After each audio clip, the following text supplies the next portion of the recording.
Hello and welcome back. It's puzzle time with Sudoku Sleuth, and today we're going to be playing XV Cage 3.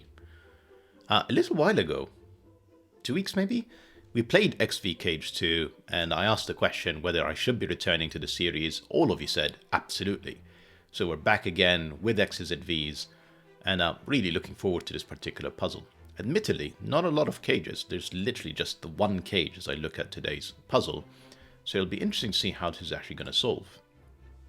On this channel, we've often joked about the fact that Sleuth here seems to time travel, and that's essentially what's happening here. You can see on the left-hand side, it's a bit more modern, Big Ben in the background, weird spires.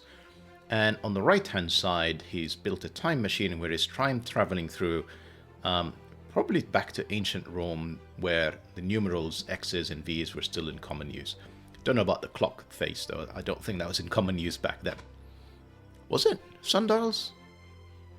I really should check what I'm saying before I actually say it. Anyhow, really looking forward to today's puzzle. And it's kind of almost a shame that I'm returning to this because, I had a quick look at 2-star difficulty rated puzzles for the weekend, and there is 1, 2, 3, 4, 5, 6, 7, 8 that I really want to play. All 8 are 95% or higher rated, so we are absolutely spoiled for choice. And if I can't feature a lot of them soon, what I will do is play a few of them on Patreon. So as usual, you are welcome to explore more puzzles there. And there's a good backlog that's building there for sure for people to enjoy. Anyhow, enough of this introduction. Let's take a look at today's puzzle with XV Cage 3 by Nurgles Gift. Rules, very straightforward. Normal Sudoku rule apply, place the digits 1 to 9 once each in every row, every column, every 3x3 box. Now it's all about the X's and V's, of course. So, cells connected by an X must sum up to 10. So if this cell here is a 2, the cell connected to it with an X, these two must sum up to 10. This will have to be an 8. Cells connected by a V must sum up to 5. So this cell here, a 2, connected by a V to another one, this would have to be a 3 to make sure that these two cells are 5. All X's and V's are given.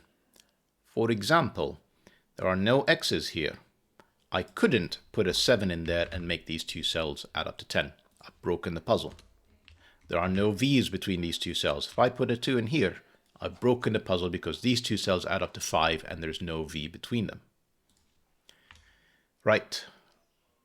Last but not least, the cell inside a cage, there's literally just the one, cannot be orthogonally adjacent with a consecutive digit. So I'm just going to assume what that means. If this cell is here, let's say a 6, well, essentially, none of the neighboring cells could be 5 or 7 because they would be consecutive with the 6. And it's literally only just this cell that is forced. So normally with these, no, I'm going to stop here because I'm kind of revealing a kind of solution path. I'll stop here and just say, if you feel like time traveling with Sleuth, or you just want to play this particular XV Cage puzzle, third in the series, or the first is over on Patreon, I've mentioned that already. Link will be in the description down below for you to enjoy. And with that said, I'm going to restart the clock, see how I get on. Right. I will finish that thought about the cage in a second, but let me just do my usual. So, I am going to color the X's and V's. These two cells are blue, these two are green. Essentially, to get to 5 is either 1, 4 or 2, 3. You know if this is a 1, 4 pair, this can't be another 1, 4 pair in the same box. You also can't have the same in the same column. So these two cells have to be different from the green, otherwise I would end up with 3 greens in column 2. So that's got to be blue, this has got to be green. We're going to be able to color a lot of these quickly, which is nice. This cell can see these two, so that has to be green, this has to be red. This is already seeing these two in the box, so these two have to be blue, these have to be green. These two cells have to be green, otherwise it will break row 7. Where else am I going? This is going to be high. I've got 2 greens already. We haven't really talked about X's yet and the reds that I've been adding. So essentially, the way to think about tens is essentially there will always be a low digit, let's say a 1, 2, or 3, or 4, and then it will always be paired up with a high digit, 9, 8, 7, and 6. So if you've got a low digit from 1, 2, 3, 4, the only two sets of cells that can add up to 5, this has to be high, and this has to be high, and I'm just using red for highs.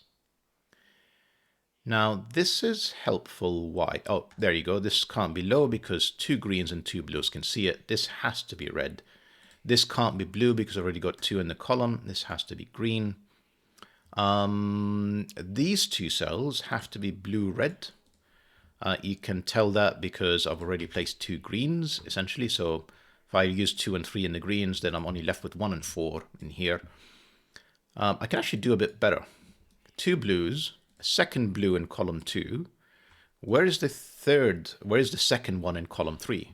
Well, it can't be in any of these cells where it would break in box 4. Can't be these. That's the only place for blue. No V between them, so that can't be blue. That has to be the blue cell. Right. We've very nearly colored all of this, so I'm excited. I can even place a digit in here in row 5, but we're not going to adventure that far just yet. 2 greens in box 6, that means this is a blue-red pair. The blue here, this can't be the blue. Therefore, this is the high. Since I have a blue in column 7, this has to be green. I'm going to remove these digits before I confuse myself. This has to be high because, you know, I've placed all the low digits already in box 1. Don't know what this is yet. Don't know what this is yet. That's pretty good going, to be fair. Usually, as part of these puzzles, you kind of struggle trying to figure out all of the colors, but we've actually made like really decent headway in relatively short order. Right. We're going to get into kind of the secret sauce that I use. Secret. I mean, there's tons of videos that actually feature this. I think I've done like 10, 11, 12 puzzles in the same way. Quick reminder, if you haven't seen these before, let me see if I can flash up my numpad in a moment. I'm pretty sure I could. And ta-da, kind of. Anyhow, what I was planning to say here, you see enough of the letters, I'm not going to fiddle around with this, is it almost doesn't matter, you know, think of it as algebra. It doesn't matter what letters I use in any of these. As long as I am consistent, that's all that matters. So I don't know whether this is 1, 2, 3, or 4. I'm just going to call it A. I'm going to call this D. Now we know that D has a partner that adds up to 10. And the way I sort of try and remember this is essentially the partner cell is the one that's diagonally opposite. Sorry, diagonally opposite? Could be horizontal, but you know, if it's A, it'll be I. If it's B, it'll be H, C, G, and then D would be F. And that just helps for me to remember F, I, A, D. This couldn't have been F. We know it had to be F or I because this is blue. And therefore that's I, that's A, that's D. That gives me D here. That gives me A. That gives me F. Lovely. Does it give me more? Not sure it does yet. One thing I did mention that I can get a digit in row 5 because you can never have a 5 on any of the X's or V's. Just think about it. To get to 5, that would be 5 with a 0, not an allowed digit. To get to a 5 on a 10, there would have to be a double 5. So the 2 cells do add up to 5. So that's the only 5. I am going to ignore the 5 for a second and just call it E. That's the only known digit in all of this. And see how I can take it from here. So I placed A and D in this setup. I don't know what these are. So this is AD. This is AD. This is AD. Okay.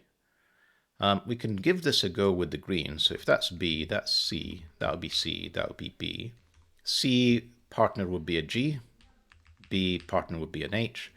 This would have to be F or I. Well, it's not an I. That's F. Therefore, that's D. That's A. That's D. This is BC. Do I know what these are? I don't think I do. This is BC. This is BC. This is GH. GH again. The remaining digits are E and I. That's not I. I say remaining digits. The remaining letters. You know what I mean. That's an E. E's not... So, like... I really want to talk about this cage because I have a strong suspicion as to what it is, but I'm going to leave it for now and come back to it when we do have a bit more information. This is BC. I'm going to see if we can figure out how to resolve these in a second, but rest of this, we essentially have a second BC. We need two of them in the column. Can't be this cell. That's BC. Second one can't be in here. And it can't be there. If that's BC, well, we know that it would have to be different because of Sudoku, but then these two cells we know would have to add up to 5, and there's no V. So the second BC is in here, which would help me actually figure out the rest of this. So C, because it's not B. B, C, partner would be G. That would have to be B, partner is H, that's C. Excellent. I can't figure these out just yet. I can figure out these two. I do know what this letter is. It is H. Right. Where can H be? Actually, in a lot of places, it's not a good question. So what are the remaining things that we have in here? E, H, and G. G can't be next to C, otherwise it would make up a 10.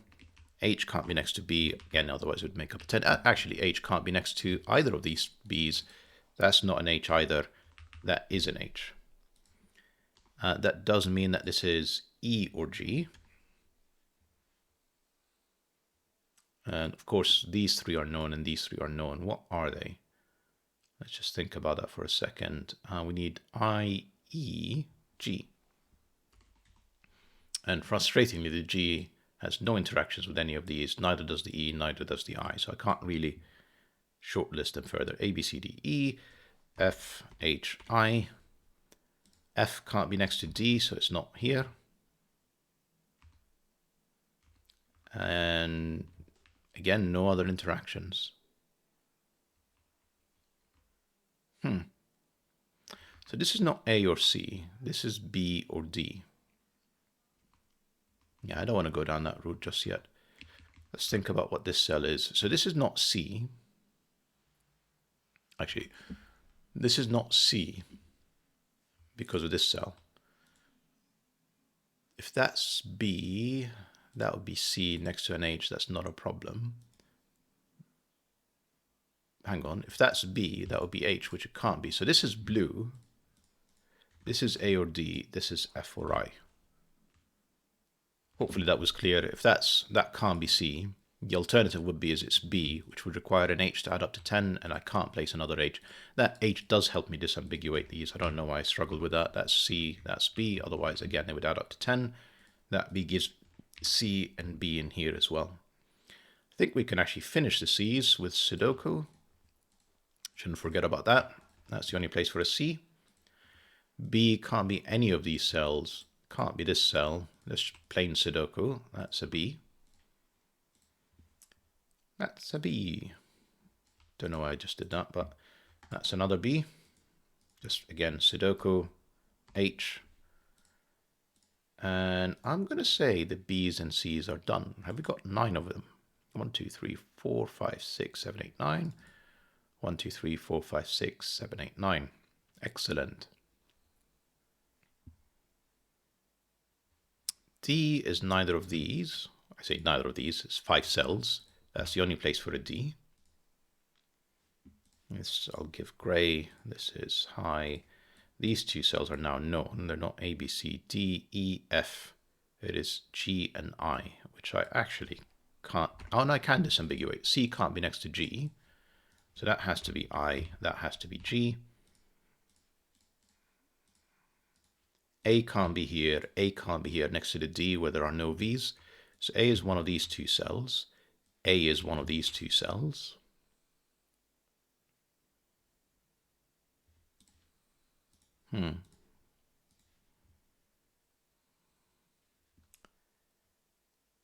Okay.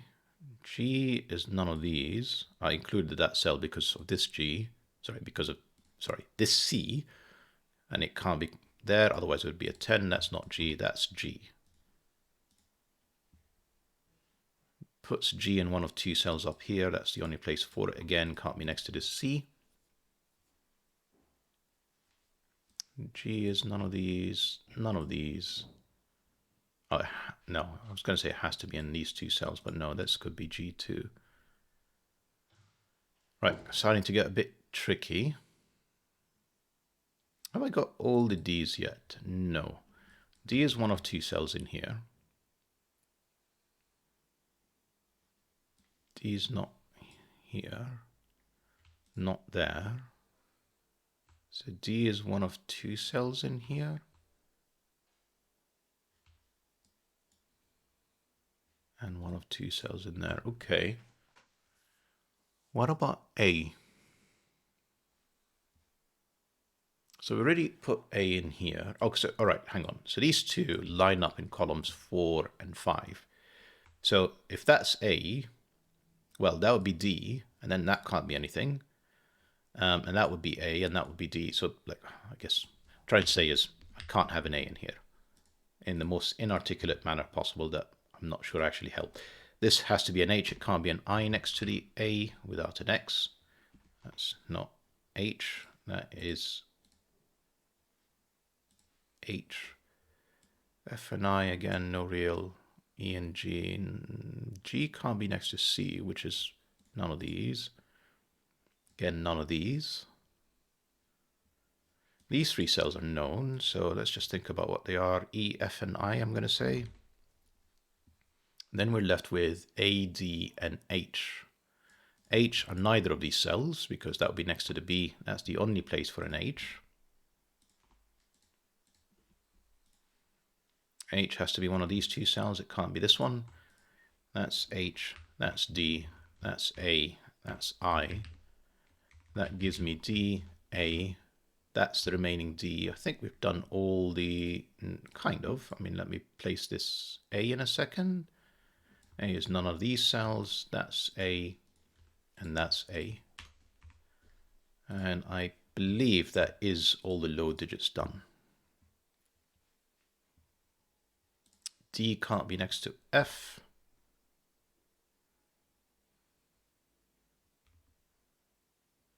No other restriction here. Okay.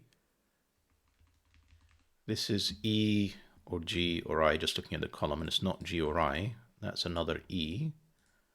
This is not E. That's another G or I, and it's not I. That's G. Hang on. I can't do Sudoku. I'm sorry. That's not G. What are the remaining digits? Let's just double check. So it's E, I, and H. I and H can't be here. That's an E. That's an I. That's an H. If I can type. These are not I's. Statements you never really kind of think about saying. These are not I's.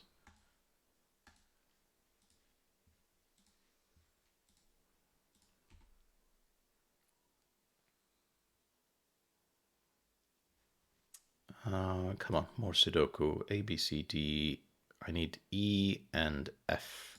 F can't be next to the D. That's F. That's E. That is a known digit. That is an F. That's an I. That's an F. These are known. A, B, C, D, E, which can only be in here, and I.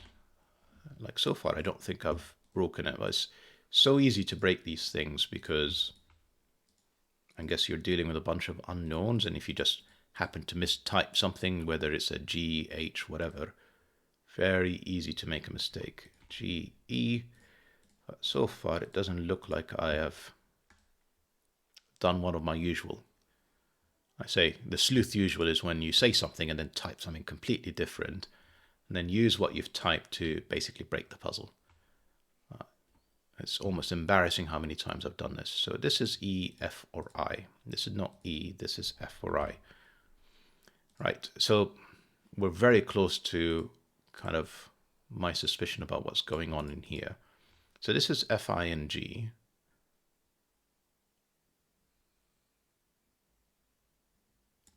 And I'm going to say there's like very little restriction about these. That could be I. That's not I. That's F. What am I saying? F, G. not F, not G. I can't be next to A, so that is resolved. That's F, that's I. Therefore, that's E, that's I. Ooh, I was really expecting this to be an E, and this is kind of taking me by surprise a bit. And this is E or G, and it can't be G next to the C, so that's E, that's G, that's G, that's E. That's the entire grid colored, but I mean, it almost doesn't matter what I think now because it's kind of been proven that this wasn't a 5. This is an F. Let me think about this out loud for a second. So the F and the I are, right. So A and D have to be 1 and 4. And the reason I'm saying that is if they're 2, 3, well, F and I would essentially be 7 and 8, and they're consecutive here, and I can't be. So we know A and D are 1 and 4, and therefore this is 6 and 9. And because this is a 5, that can't be the 6. Otherwise, we're in trouble. So that's the 9, and then that would have to be the 7, not the 8. Yeah, we're done. So what did I say? I said that is 9, and therefore the D is 1, the A is 4, the E is 5. That has to be the 6, and therefore the G has to be the 7. The G partners up with the C, therefore that's the 3. The B has to be a 2, and the H has to be an 8. There we go. That is a phenomenal puzzle. That is a phenomenal puzzle. And I can't believe that it was actually a 9 in here. Well, it was the E still that kind of helped bring it all together. Because I was really expecting this to be a 5, but I mean, can't believe the 9 was just used to disambiguate the entire thing. Just one cage. Fantastic construction, Nurgles Gift. Feels like a gift for a Saturday afternoon. I hope that you guys enjoyed the puzzle and the video. And I'll see you back for the next one. Bye-bye for now.